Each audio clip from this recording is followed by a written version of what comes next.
The air in the lower districts of Varela always smelled faintly of ozone and rust.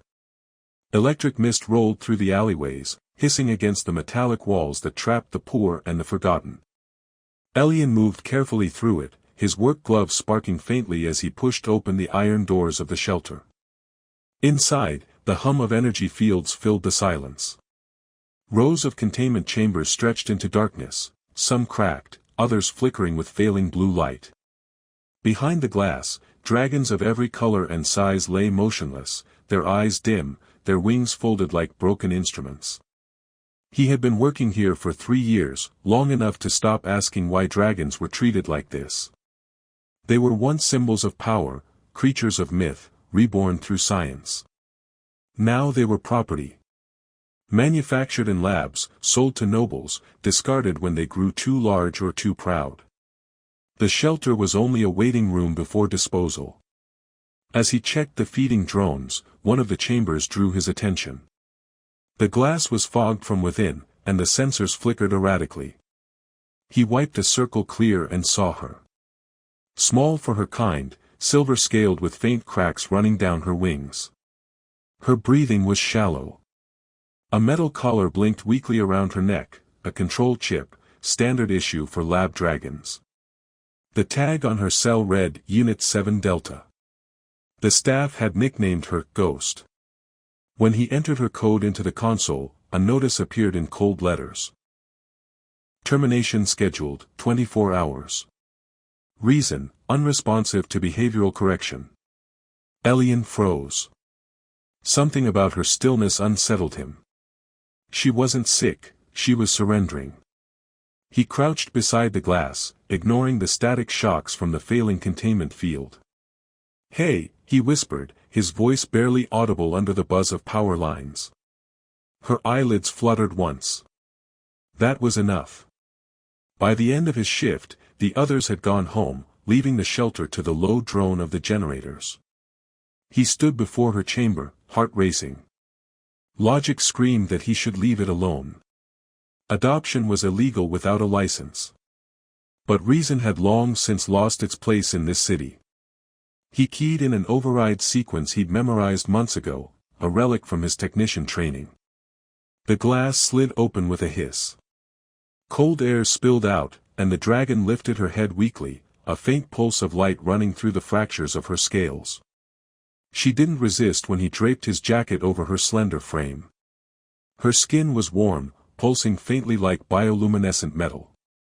As he carried her out, the drone scanned and blinked red, but he'd already rerouted their sensors. Outside, the neon sky split open with thunder. In that storm-lit moment, Elian felt a strange awareness emanate from her, not fear, but a question. It wasn't spoken aloud, yet it echoed clearly in his mind, why? He didn't have an answer. Only a feeling that something sacred had been forgotten, and that this small, broken creature might be the only one who could remind the world of it. The storm had passed by morning, leaving the city washed in dull chrome light. Elian sat on the floor of his apartment, watching the small dragon lying motionless near the radiator. She looked out of place in the cluttered room filled with half-repaired drones and scraps of circuitry. Her silver scales glimmered faintly each time the power grid outside pulsed. The collar around her neck emitted a faint hum, its light flickering in irregular patterns, a sign of deep neural damage. He had stayed awake through the night, studying the chip's architecture. It was a control module, one of the older types designed for full behavioral override. His mother's designs, he realized bitterly. Each chip sent signals to suppress aggression, curiosity, even emotion, turning dragons into perfect docile tools. Removing it without proper equipment could kill her instantly. He couldn't risk that yet. The dragon had not eaten since he brought her home. He tried everything, nutrient paste, thermofish, even synthetic flame pearls meant to restore energy. Nothing. Her eyes remained open but distant, like she was trapped inside herself. At times, faint images flickered on the walls, projections leaking from her damaged memory circuits.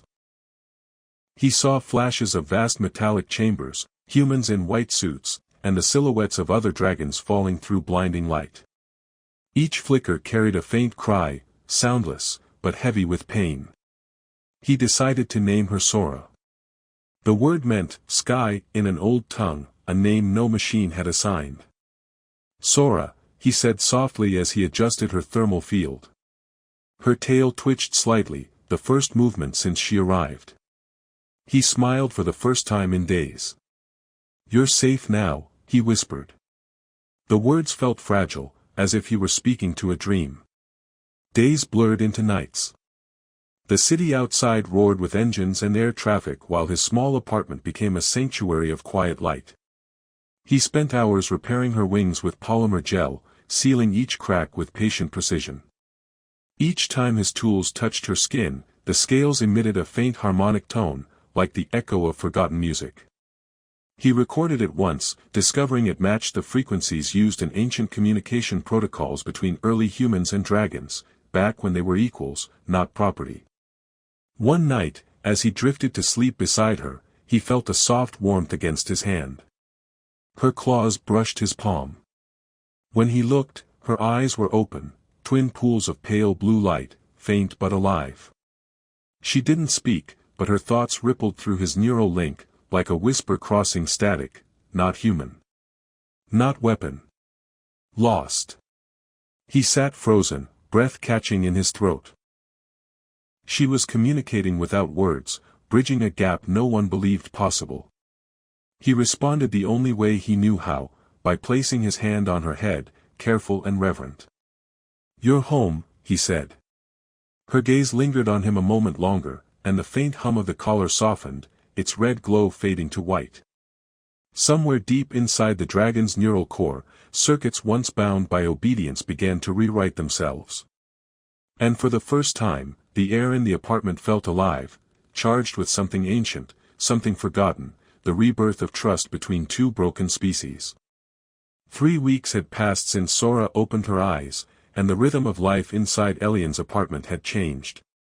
The once still air now pulsed with soft light, rippling from the dragon's body each time she dreamed.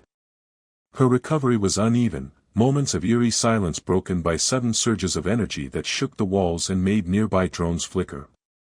Elian learned to adapt. He wrapped the walls with ion-absorbing fabric and reinforced the windows with transparent alloy, disguising the work as noise insulation. The city never asked questions about what happened in the lower sectors, it simply forgot them. At night, Elian repaired decommissioned machines for credits. By day, he studied Sora's patterns. She had begun responding to sound, to his voice, specifically. When he read aloud from old digital books, her tail moved faintly, keeping rhythm. She seemed to remember music, though he'd never played any for her. One evening, he connected his neural interface to the collar, hoping to stabilize the damaged circuits. The moment the link engaged, his vision flooded with static and light. Images tore through his mind, flames, chains, and the echo of thousands of heartbeats stopping at once. He saw a colossal hangar lined with containment pods, each holding a dragon suspended in chemical mist. He heard a human voice say, "Emotionless creatures are easier to own." Then everything went black. He woke hours later on the floor, trembling. Sora was beside him, her breath warm against his chest. The collar was dark, completely offline. He should have been terrified, instead, he felt relief. When she lifted her head, her eyes glowed with steady blue fire. Home, a faint voice echoed through the neural residue, not spoken but transmitted directly into his mind. The word lingered in the air like an electrical pulse. Where? He whispered. She blinked slowly, as if gathering fragments of memory. The lights in the room dimmed, and for a moment, the air shimmered with holographic particles, the projection of a vast landscape filled with broken metallic spires and crimson skies. A location code blinked briefly before vanishing. Elian recognized it as a coordinate, outside the domes, deep in the wasteland called the Ash Belt. He sat in silence, realization settling like frost. That place had been erased from all official maps decades ago, after the Dragon Rebellion, the war that ended with their enslavement. If Sora remembered it, it meant she had lived through it. The next morning, city enforcement drones swarmed the district. The explosion from the night before, her energy surge, had registered on multiple security grids. From his window, Elian watched the metallic figures scan rooftops and alleyways.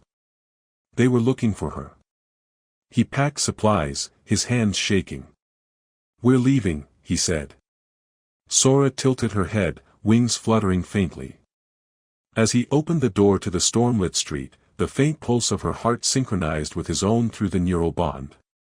Neither spoke again, yet the connection deepened, a wordless vow shared between two fugitives.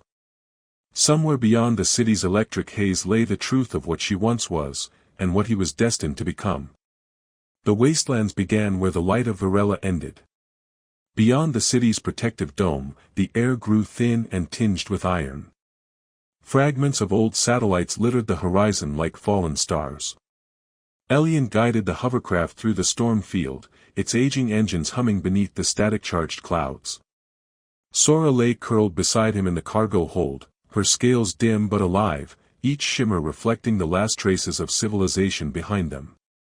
Every kilometer they traveled away from the city, the neural link between them grew stronger. A quiet pulse of shared awareness that sometimes blurred the line between thought and feeling. They stopped only when the terrain became too volatile for the craft. The rest of the journey would have to be on foot. The ground was blackened glass, melted long ago by weapons humans had sworn never to use again. Sora walked beside him, her movements slow but graceful, wings dragging slightly across the cracked surface. When Elian glanced at her, he noticed streaks of faint blue light running along her veins, pulsing in rhythm with his heartbeat. Whatever bond had formed between them was no longer simple empathy, it was becoming something biological, something ancient returning through forgotten design. By night, strange lights moved across the distant sky, drones patrolling, scavengers hunting for scrap, and once, a silhouette that was unmistakably a dragon. Wild, uncollared, and enormous. It circled once, then vanished into the ash clouds. Elian's breath caught. The idea of free dragons had been a myth since childhood, stories told to scare people into obedience. Yet here, far from the city, the myth breathed. They reached the coordinates 2 days later, a valley carved into obsidian rock. Broken containment towers jutted from the earth like skeletal ribs. Sora froze, her wings quivering. Through the bond, Elian felt it, not fear, but recognition.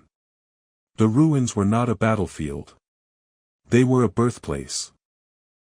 Inside the largest tower, they found the remains of incubation pods, each one bearing the same manufacturing mark, Genetic Division, Varela Biotech. His mother's company. The truth landed heavy in his chest. She hadn't just worked on dragon control systems. She had designed the very first generation. As he knelt among the debris, holographic logs flickered to life, triggered by their presence. A projection of a woman appeared, younger but unmistakable, Dr. Maureen Kale, his mother. Prototype Delta, her voice said, calm, clinical. Exceeds emotional thresholds. Memory containment failed. Recommend termination. Elian's breath shook. Sora's gaze turned toward him, her eyes full of quiet sorrow rather than anger. She extended her head, touching her brow gently to his shoulder. In that moment, a memory flooded through him, not his, but hers. He saw his mother's lab through Sora's eyes, the cold light, the restraints, the first spark of trust before betrayal. Outside, the sky ignited with faint auroras, reflections of old weapons still orbiting the planet. Elian stood silently beside her, the ruins glowing around them like a graveyard of truth. The world he thought he understood had just collapsed, and beside him stood the last living fragment of everything his kind had destroyed, and perhaps, the only being who could forgive it. When the first explosions shook the horizon, Elian thought the past was repeating itself. Columns of plasma fire rose from the direction of Varela, painting the night with artificial dawn. The drones had followed them after all. He and Sora stood atop the ridge overlooking the valley, wind whipping through her partially healed wings. The neural link surged with panic, not hers, but his, and she steadied it with a pulse of calm thought. Beneath their feet, the ruins of the old lab came alive, ancient systems humming, awakened by her presence. Energy conduits lit up one by one, tracing patterns in the obsidian ground, connecting to the towers that once contained her kin. Holograms flickered through the smoke, ghostly outlines of dragons long gone, echoing memories recorded in their neural cores. The wind carried the faint harmonics of their collective song, a resonance that made the air shimmer. Sora lifted her head, and for the first time, Elian saw her full power unmasked. The dull silver of her scales burned into deep azure, every vein a line of living light. The air around her vibrated as though responding to her heartbeat. In the distance, Virella's ships appeared, dark specks descending in formation, carrying the insignia of the Biotech Authority. Elian's communicator crackled to life with a voice he knew too well. "Elian Kale, stand down. You've stolen classified property." It was his mother's tone, sharp, unyielding, but somewhere beneath it, sorrow trembled. "You don't understand what she is. That creature carries the last viral seed. She could reignite the war." Sora turned her gaze toward the incoming fleet, her thoughts flowing into Elian's mind. "They fear what they made. But I remember mercy. I remember you." He felt tears burn his eyes. "Then show them," he whispered. As the ships drew closer, the air erupted with energy. Missiles streaked toward the valley, but before impact, Sora took flight, her wings unfolded in a burst of plasma light. Each flap of her wings scattered the projectiles into dust. Her roar, both sound and signal, tore through the communication bands, overriding the fleet's control systems. Screens aboard every ship flickered to life, showing her memories, the suffering, the cages, and the quiet act of a human offering warmth instead of pain. The soldiers hesitated. Drones froze mid-air, confused by contradictory orders. Sora hovered above them, luminous and immense, radiating not vengeance but sorrow. Elian stood below, shielding his eyes from the brilliance. Then the reactor aboard one of the command ships destabilized. The blast chain began, enough energy to vaporize the entire region. Without hesitation, Sora dove into the sky, her wings folding around the explosion like a cocoon. The light engulfed everything, blue fire, gold plasma, and silence. When it faded, the fleet was gone. The sky cleared, leaving only drifting embers. Elian fell to his knees. The link in his mind flickered weakly, one final thought, carried like a whisper through static, live. "Tell them what love remembered." Then the bond went silent, and the air smelled faintly of rain for the first time in years. Weeks turned into months, and the world seemed to breathe differently. The plasma storms that had raged for generations quieted, their electric scars fading from the skies. Elian wandered the outskirts of the rebuilt city, carrying only a single piece of silver scale that glowed faintly in the dark. It pulsed sometimes, softly, rhythmically, as though remembering her heartbeat. The authorities called the event the cleansing, claiming the destruction of the biotech fleet had reset the atmosphere's balance. But Elian knew better. It wasn't cleansing, it was sacrifice. He became a quiet figure in the new age. The shelters were no longer prisons but sanctuaries. Dragons, long thought extinct, returned from hiding, drawn by unseen signals. They nested atop skyscrapers and in the ruins of old factories, coexisting cautiously with the humans who had once enslaved them. Children now learned to communicate with them through resonance training, gentle hums that mirrored the tones of Sora's song. Every time Elian heard it in the streets, a sharp ache settled in his chest, mingled with pride. She had changed everything without surviving to see it. On the anniversary of the explosion, the council invited him to speak. The chamber was full, walls lined with holographic screens projecting the past, his footage, the recordings recovered from the ruins. He stood at the podium, the scale in his hand catching the light. "We once built dragons to serve," he said quietly. "We taught them obedience before we taught ourselves compassion. One of them remembered what we forgot. She didn't destroy us when she could have. She chose mercy. When he finished, silence filled the hall. Then a single tone resonated from the ceiling speakers, pure and haunting. A harmonic pattern only dragons could produce. Outside the dome, a shadow crossed the sun, massive wings gliding through clouds. Gasps rippled through the crowd as a dragon descended, larger than any recorded in the archives. Her scales shimmered deep blue, but her eyes were the same pale silver he remembered. She landed gently on the tower platform, lowering her head toward the glass. Elian approached, his breath trembling. The neural hum he thought gone forever sparked faintly in his mind. You kept your promise, the thought brushed through him, delicate as wind. He smiled, tears glinting in the artificial sunlight. You came back, he whispered. The dragon exhaled, and a wave of luminous mist spread through the air, resonating with every system in the city. Screens flickered with new code, a pattern of shared control, a merging of human and dragon networks. Virella's AI infrastructure began to adapt, harmonizing with biological frequencies. No longer domination, but coexistence. When night fell, Elian sat on the tower edge, watching her fly among the stars. Free, vast, eternal. The sky glowed faintly where her wings cut through the upper atmosphere, forming trails of light that lingered like constellations. For the first time in centuries, the people of Virella looked up and did not see weapons or property, but wonder. And in that quiet, shimmering sky, humanity remembered that love, once given without demand, could reshape an entire world.